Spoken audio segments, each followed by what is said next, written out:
I was not planning on doing a video today, but I was making something yummy that I think will be yummy for dinner, so I thought I'd just turn on the camera and put it up on YouTube. Why not? So I have some pork shoulder country style ribs maybe. I got them at Costco when I was there last, and I'm cooking up some of them because there's a big Costco pack. I'm gonna just cook them slow in the oven, probably for 2 or 3 hours until they're pork tender. And while they're cooking at some point, I'm gonna make some egg white buns so I can do like pulled pork sandwiches. I thought that sounded really good. I'm gonna experiment a little bit with one of my egg white bread recipes, trying to do it with the ice cream scoop method. So I'll show you that. And let me show you what I have going on with the pork. You can hear it sizzling over here. So I'm just browning the pork in here, and I'm throwing together my rub, and I will tell you all the ingredients of the rub as soon as this is done because it's so very loud. Here are the ingredients I used for the rub, and I'm just throwing this together. No official recipe, but I did measure so that I could tell you exactly how much I used, just in case it turns out incredible. I did use a 1/4 cup of allulose. I love using allulose in meat rubs and sauces because it gets caramelized and sticky and acts just like sugar, so it makes it delicious. I did a teaspoon of cumin, 2 tablespoons of the Chef's Blend smoked salt, and then a teaspoon of this chipotle smoked jalapeno powder. I got this for a recipe a long time ago and then didn't end up using it. So it's been sitting in my pantry, and I just saw it and was like, oh, that sounds like it might be good in pulled pork. So I threw in a teaspoon of that. Hopefully it's not too spicy. I did a teaspoon of granulated onion, a teaspoon of granulated garlic, and 2 teaspoons of black pepper. And I think that's it. So that's what it looks like there. I don't know if I will use all of this rub. I'll let you know if I have any left over. Each one of these pieces of meat was about a pound, so I'm expecting this amount was about a little bit less than 5 pounds is what my guess would be. But I'm just gonna sprinkle my rub all over it, and I'm doing the rub after I sear it because I don't want the garlic and the onion to just burn. So I like to sear the meat first and then put the seasoning on for the slow cook. And I don't think I will use all of this. It would be a little bit too much, but I am using more than half of it. So that's how much I have left for another day. I'm just gonna throw it in the oven like this. And if anyone's planning on commenting about aluminum foil killing you, don't worry about it because I already know. I have my oven set to 325, so that'll be good for slow cooking the meat, and it'll also work well for when I cook my egg white bread. I can cook them both at the same time. Here are my thoughts and my plan for the rolls. I am going to use my best egg white loaf bread recipe. I just printed this right off of my blog, which I do love that I share recipes because otherwise I would forget like all of my recipes and I'd never be able to make them again. So I am just going to be doing that basic recipe. And my thought is I have other buns, like butter buns, that are very doughy and more like biscuity or like a doughier texture. And I like this recipe for the loaf because it's not as doughy of a texture because you don't really want a doughy texture in the middle of a loaf. There's too much middle in a loaf, but it works in a small bun, but it doesn't work so well in a loaf. But since we're having pulled pork sandwiches, which are often kind of saucy, they're like wet and saucy. So I was thinking more of a bread roll would work better. So something that's not as doughy would work better for this instance. So I'm going to try this recipe and see how it works out.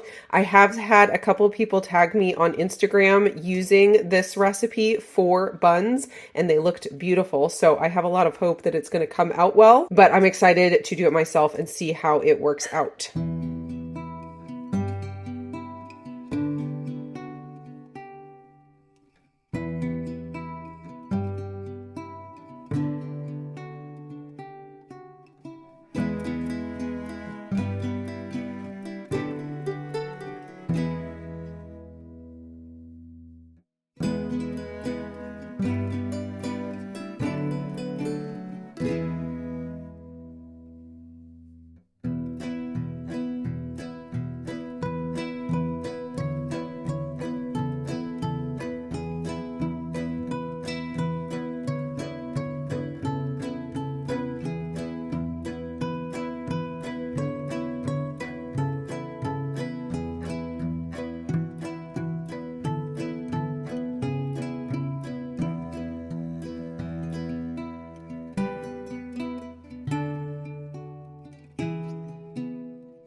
These look so good. I cooked them for 20 minutes. Hopefully that is enough. But they were feeling pretty done. They're still soft, but I think they're cooked and I don't want them to get too dry. So we'll see how that works out. So they really didn't sink down too bad, which is very nice. Let's get one off of here and I'll show you the inside texture. So that's the height. That's a pretty good height. It's the dough or the batter sank a little bit when it was still batter. That's what happens when you put the egg yolk powder and the butter powder in there, any fat powder, it makes the batter sink. But then it ends up, the bread after it's cooked doesn't sink as much. At least that's typically what I have found. So let's pull this open here. It's very, very soft. I'm kind of really liking this. That's what the inside texture looks like. Pretty perfect. I'm going to put some butter on here and I'm going to eat this because I'm really hungry. And the pork is still, like an hour or so away from being done. So we're going to call this a snack. Yum. That looks so good. All right, I'm going to try it. Still, like, melts in your mouth. Oh my gosh, it's so good. There is nothing like fresh baked bread with butter. And with my best loaf recipe, I increase the amount of cream of tartar I use in it. And I do that because the cream of tartar kind of has a sour taste. It's from a fermentation process. So it's like a fermented sour taste. And so increasing it doesn't really help the batter, that much, I don't think, but it makes the taste better to me. So this tastes kind of sourdough, like fresh sourdough rolls. Oh, this is so good. Yeah, I'm definitely going to be making these again with this recipe. I think if I did 1.5 recipes of this, I could get a full sheet. I did use the jumbo scoop on these because I wanted the rolls to be a little bit bigger since I was going to use them for sandwiches. And I'm really liking how this turned out. It's still got a little bit of the doughiness factor. It definitely, passes the mush test. It doesn't spring back up like a sponge.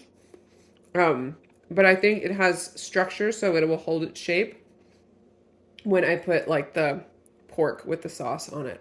I'm excited about these. All right, now if we can just not eat these until the pork is done, I'm afraid with these sitting here, they're gonna get eaten in the next hour or so while the pork still cooks, but we'll see how many are left. My kitchen filled up and it got very loud, and so I am going to do the voiceover thing for the rest of this video. I decided instead of trying to fight the jackals to not eat those freshly baked buns that I would just go ahead and make another batch. I did 1.5 times the recipe and I almost filled up the pan. I just had one empty spot. If I had filled my scoop just a little bit less each time, it would have been perfect. I also increased the temperature on the oven to 350 and still cooked them for 20 minutes, and I liked how they turned out the best. So if you make this recipe, I recommend 1.5 times the recipe for a half sheet pan and turning the temp up to 350 and cooking for 20 minutes. What's a pulled pork sandwich without a little bit of coleslaw on top? So I went ahead and threw together a really simple coleslaw. I used a 1/4 cup of avocado oil mayo, and then 1 tablespoon of both apple cider vinegar and allulose, and then just seasoned with a 1/4 teaspoon of Redmond onion salt. I'd guess the amount of cabbage I used was about 2 to 3 cups of shredded cabbage, which was a little less than half of a medium head.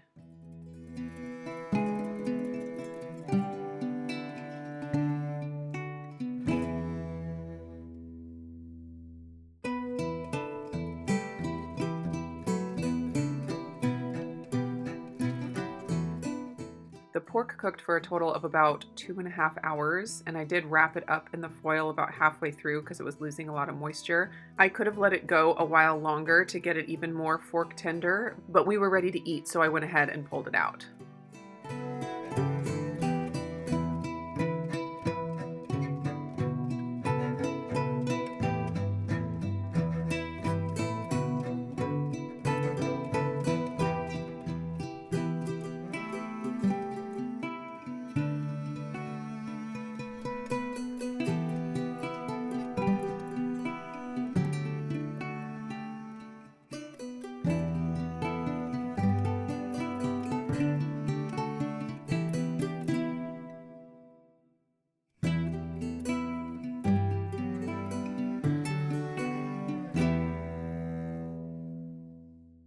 Final verdict after the taste test, these were absolutely phenomenal. I will definitely be making these again. They make a perfect summer meal.